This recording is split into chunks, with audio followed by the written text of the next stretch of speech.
الثقلین کتاب اللہ و اطرتی صلوات محمد اللہم صلی علی محمد وآل محمد ازاران مظلوم کربلا سواران سید الشہداء مسلسل عشر مجالس کا سلسلہ جاری و ساری ہے اور آپ سب انشاءاللہ محسوس ہو رہے ہیں اور آج سلسلے کی چوتھی مجلس ہے اور انشاءاللہ اپنے وقت پہ اختتام ہو جائے گی. کل کی مجلس جہاں سے اختتام ہوئی، جہاں سے میں نے چھوڑا، انشاءاللہ میں وہیں سے آغاز کرنے کی کوشش کر رہا ہوں. لیکن اس سے پہلے کچھ مفہوم ہیں، کچھ نتائج ہیں، کچھ نکات ہیں جو آپ تک پہنچانے کی کوشش کروں گا. خدا بند متعال نے اپنے آخری نبی حضرت محمد مصطفیٰ صلی اللہ علیہ وسلم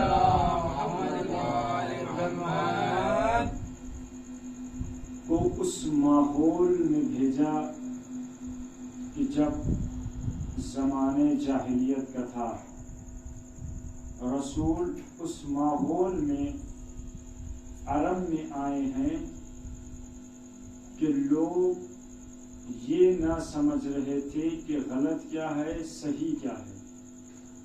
اس زمانے میں رسول کو اللہ نے بھیجا جب عرب میں ایک چھوٹی چھوٹی بات پر سالوں سال جنگیں ہوا کرتی تھی اور ضد اتنی حد سے زیادہ بڑھی ہوئی تھی کہ کوئی ہار مانتا نہیں تھا اور کوئی ہار ماننے کے لیے تیار بھی نہیں ہو رہا تھا.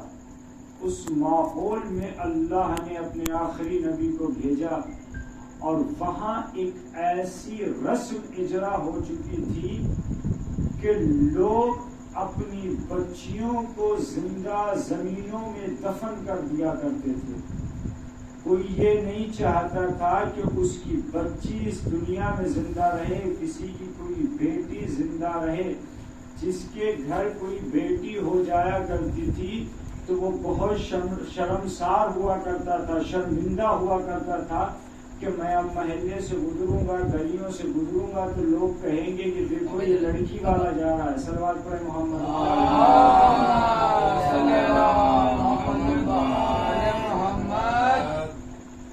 شرمندگی محسوس کرتا تھا کہ کوئی یہ کہے گا کہ یہ لڑکی والا جا رہا ہے، یہ فلاں لڑکی والا ہے. تو اس کی شرم کی وجہ سے وہ اپنی بچیوں کو زندہ زمینوں میں دفن کر دیتے تھے، سالوں سال جنگیں کیا کرتے تھے.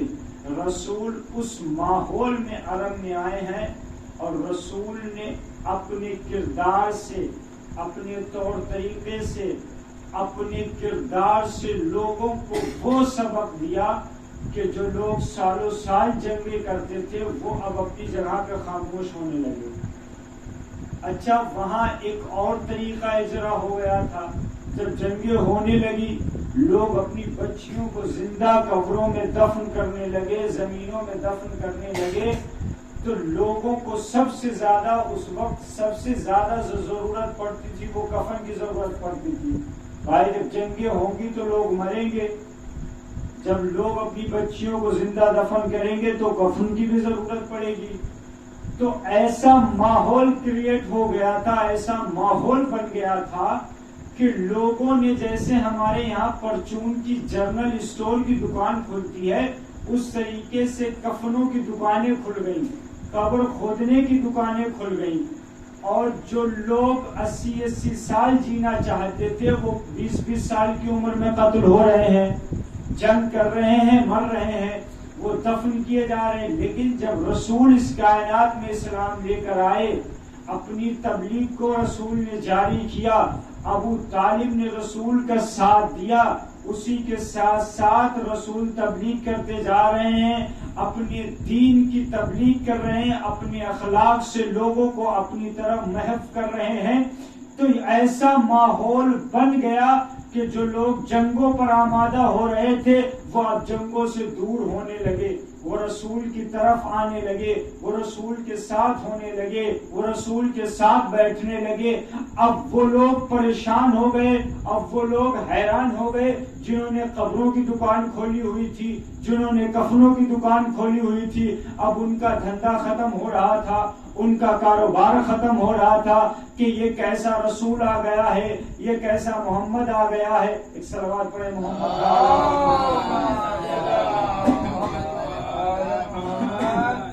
یہ کون آ گیا ہے کہ جو لوگوں کو جنگوں سے دور کر رہا ہے، لوگوں کو موت سے دور کر رہا ہے، لوگوں کو پتہ نہیں کون سا نسخہ دے رہا ہے، کون سی دوا دے رہا ہے، لوگوں کو اپنی طرف کھینچے جا رہا ہے۔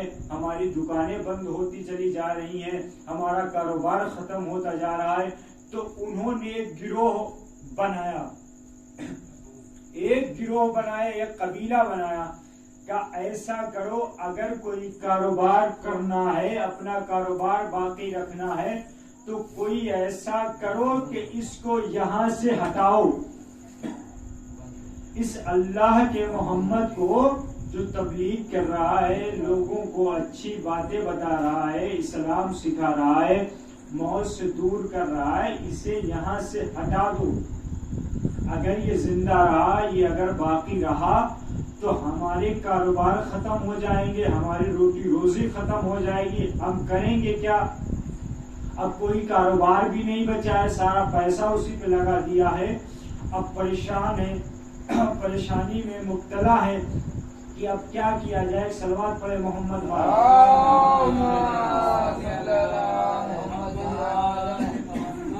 ایک اور صلوات پڑھے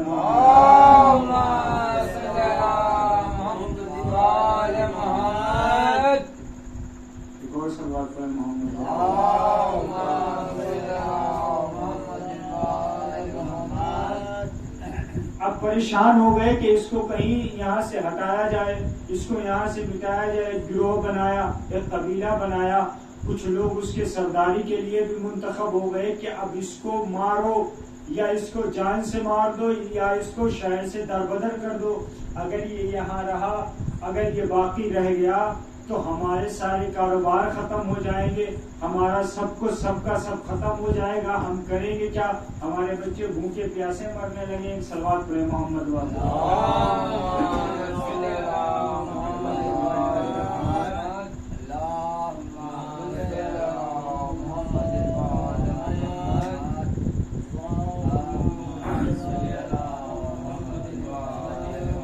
اس کو یہاں سے ہٹاؤ۔ اگر یہ یہاں رہ گیا، اگر اس شہر میں یہ باقی رہ گیا تو ہمارا قصہ ختم ہو جائے گا، ہماری ساری کہانیاں ختم ہو جائیں گی، ہمارا کاروبار ختم ہو جائے گا، جو بھی ہم نے محنتیں کی ہیں سب ہماری ختم ہو جائیں گی۔ اب یہ رسول کے پیچھے پڑ گئے، اب اللہ کے رسول کے پیچھے پڑ گئے۔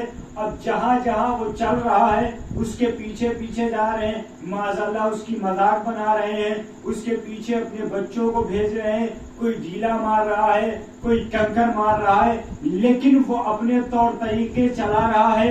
وہ جو کردار لے کر آیا تھا وہ اپنا کردار دکھا رہا تھا، جو اسلام لے کر آیا تھا وہ لوگوں کو پہنچا رہا تھا۔ لوگ پریشان تھے، لوگ پریشان ہو رہے تھے کہ میں نے ہر کام کر لیا، اس کو پریشان بھی کر رہے ہیں، اس کی نقلیں بھی کر رہے ہیں، اس کا مذاق بھی بنا رہے ہیں، اس کے پیچھے اپنے بچوں کو بھی بھیج رہے ہیں، وہ ڈیلے مار رہے ہیں، وہ کنکر مار رہے ہیں، یہ پھر بھی نہیں مار رہا ہے۔ تو اس کے لیے کیا جائے، اس کے لیے اب کیا کیا جائے؟ تو انہوں نے کہا اب ایسا نہ کرو، بلکہ کوئی ایسی میٹنگ بٹھاؤ اور اس میں کسی کو منتخب کرو جو اس کا سر قلم لا کر کے لائے گا، اس کو انعام دیا جائے گا۔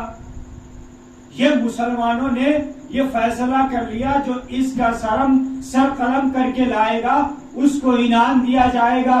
ان کے یہ مشورے ہو ہی رہے تھے، ان کے یہ طور طریقے ہو ہی رہے تھے، یہ اپنے کاموں میں مبتلا تھے، یہ اپنے کام کر ہی رہے تھے، یہ منصوبہ بنا ہی رہے تھے کہ ان کا منصوبہ تیار ہو ہی نہیں پایا تھا کہ اللہ نے خالق خدا میں محمد کا ایک نمائندہ بھیج دیا۔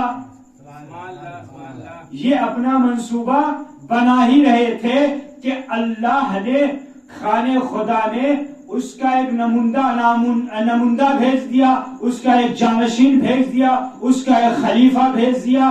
اب جب وہ آ گیا تو سارے مشورے ختم ہو گئے، سارے قوانین ختم ہو گئے کہ اب کیا جائے۔ اب ماجرا سنیے گا، یہ مسلمانوں نے رسول پر شروع سے ہی مظالم کیے ہیں، رسول کو اذیتیں دی ہیں، وہی نتیجہ ہے آج یہ کربلا واقع ہوئی ہے جس کی یاد میں ہم یہاں بیٹھے ہوئے ہیں۔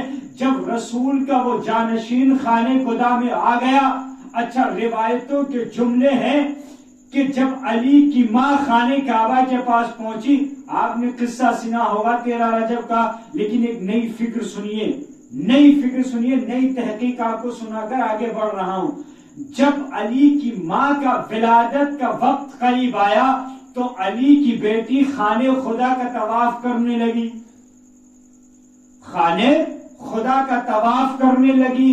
حضرت عبد المطلب کے فرزند حضرت عبد المطلب خود اس بات کے راوی ہیں کہ میرا بیٹا خود دیکھ رہا تھا، اس بات کی دلیل ہے کہ میرا بیٹا وہاں موجود تھا۔ جب علی کی ماں خانے خدا کا طواف کر رہی تھی تو میرا بیٹا وہاں پہ موجود تھا اور وہ دیکھ رہا تھا کہ میری چچی خانے خدا کا طواف کر رہی ہے۔ اچانک دیوار کعبہ پھٹی، دیوار کعبہ میں شک ہوا، اس میں درار ہوئی۔ وہ کہتا ہے میں گھبرایا، میں آگے بڑھا، جب میں آگے بڑھ ہی رہا تھا کہ اچانک علی کی ماں خانے خدا کے اندر چلی گئی۔ جب اندر چلی گئی تو باہر سے دروازہ بند تھا، پہلے سے ہی دروازہ بند تھا۔ جب وہ اندر چلی گئی تو دیوار پھر ایک ہو گئی۔ جب دیوار ایک ہو گئی، 1 دن ہوا، 2 دن ہوا، 3 دن ہوا، ابو طالب بیٹھے ہیں اپنے گھر۔ بھائی پریشان کس کو ہونا چاہیے؟ بھائی زوجہ ہے ابو طالب کی، بچہ آنے والا ہے ابو طالب کا، لیکن پریشان ابو طالب نہیں ہے، پریشان مسلمان ہے۔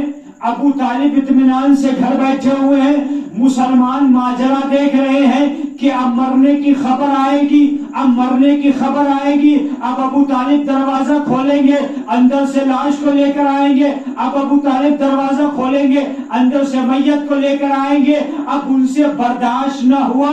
جب تیسرے دن وہ ابو طالب کے دروازے پہ پہنچے، کہنے لگے اے ابو طالب تمہیں کوئی فکر نہیں ہے، تمہیں کوئی پرواہ نہیں ہے کیا ہوا ہے؟ کیا تمہیں معلوم نہیں ہے کہ تمہاری زوجہ 3 دن سے خانے خدا کے اندر گئی ہے، کوئی اندر سے کوئی خبر باہر نہیں آ رہی ہے، نہ باہر کی خبر اندر جا رہی ہے۔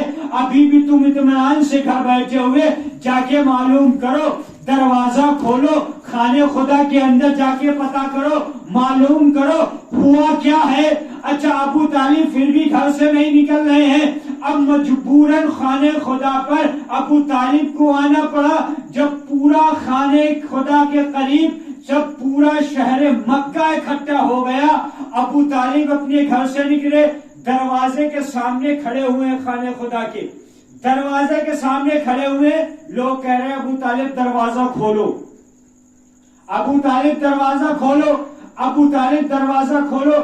ابو طالب دروازہ نہیں کھول رہے ہیں، لوگ پریشان ہیں، ابو طالب مسکرا رہے ہیں۔ ایک صاحب آگے بڑھے، آگے آنے کے بعد کہا ابو طالب دروازہ کھول کیوں نہیں رہے ہو؟ ابو طالب نے کہا کہ تمہیں پتہ نہیں ابھی بھی پورا مکہ نہیں آیا ہے، جب پورا مکہ یہاں آ کے جمع ہو جائے گا تبھی ابو طالب دروازہ کھولیں گے، جب تک پورا مکہ آ کے جمع نہیں ہو جائے گا ابو طالب اس وقت تک دروازہ نہیں کھولیں گے۔ تیسرے دن ہوا جب پورا مکہ آ کے جمع ہو گیا، اطراف کے لوگ بھی آ کے جمع ہو گئے۔ جب رسول اللہ ابو طالب کے پاس آئے کہ چچا اب دروازہ کھولیے، اب دروازہ کھولیے۔ اب جملے سنیے، ابو طالب نے چابی لگائی، دروازہ نہیں کھل رہا ہے۔ اچھا چابی بھی وہی ہے، رئیس مکہ ہے ابو طالب، رئیس مکہ ہے ابو طالب،